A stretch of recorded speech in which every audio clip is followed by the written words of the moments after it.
So, Nigel Farage is right about the conflict between Russia and Ukraine, with the West stoking the flames over a prolonged period of time, which then resulted in Russia invading Ukraine.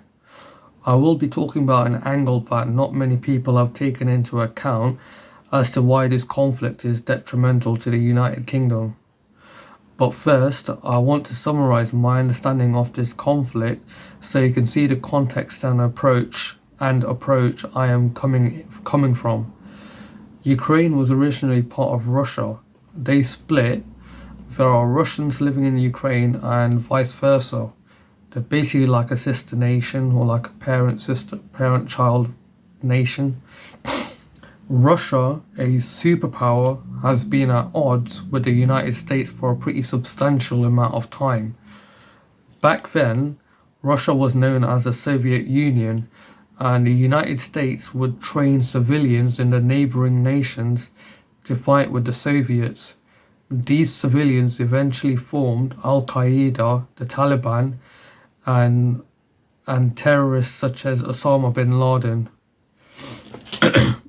The United States and Russia are in a sort of perpetual dick measuring contest, and any conflict involving these two should be seen as such.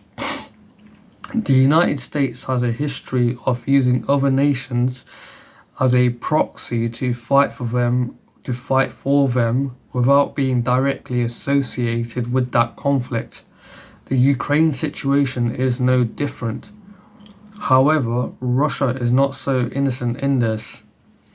The former Soviet Union was one of the harshest communist regimes in the world that led to millions of its own population to die due to mass famine and starvation. Even though they are no longer referred to as the Soviet Union, Russia is still a highly volatile, politically unstable nation which, just like the United States, will do anything to remain a global superpower. Much of society seems to have forgotten this, but Russia, formerly the Soviet Union, actually fought the Nazis in World War II. The very same Nazis that fled to Ukraine, Russia still views as an actual enemy.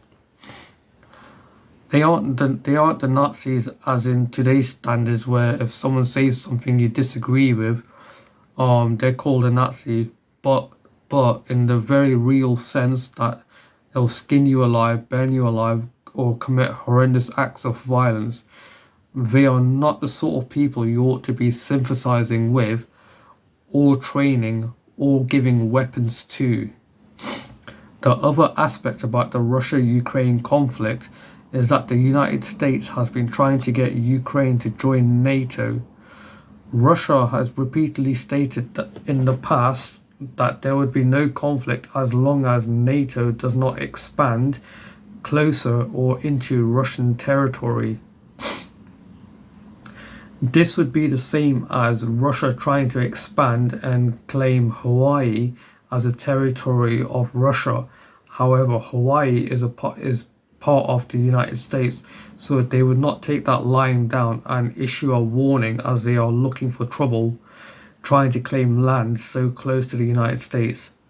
This is essentially what is happening with the NATO expansion. Thinking of it like a business, the US is the parent company and NATO is a subsidiary, an arm of the US. If Ukraine were to join NATO, they would then indirectly be a part of the United States, the parent company, meaning they would become an extension of the United States. This is the escalation that Farage and many others refer to. Irrespective of any conflicts that Russia may have caused, it is no reason to exacerbate the situation further, especially after the Russians themselves have proposed a ceasefire and I think a peace talks as well. I need to check that out. All of this is bad for the United Kingdom, who, to be blunt about this, follows the US like a little bitch into every international conflict imaginable. Yes, it's not easy to admit that, but from what I can remember, Tony Blair followed George Bush into invading Iraq because of a lie. I remember that. I was a kid, but I still remember the amount of people pissed at the both of them for such an obvious lie. I did go off on a tangent, but to bring it back to the point of this video, 2021 or 2022, the UK put sanctions on Russia after they had gone to war with Ukraine. During this time, I was working in a shop. We had a security guard who was exemplary. That's how good he was at his job. He was from Greece. He was not Russian.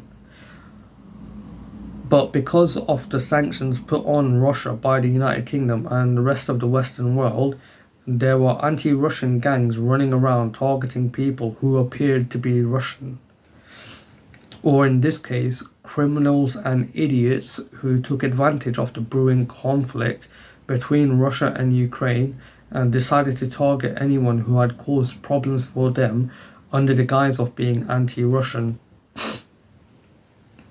The security guard had to put up with that. As a kid, I had to read a book called Caught in the Crossfire. This situation that I witnessed as a co-worker of mine tolerating this kind of behavior reminded me of that book, and how him and many others like him in the United Kingdom have just become collateral damage.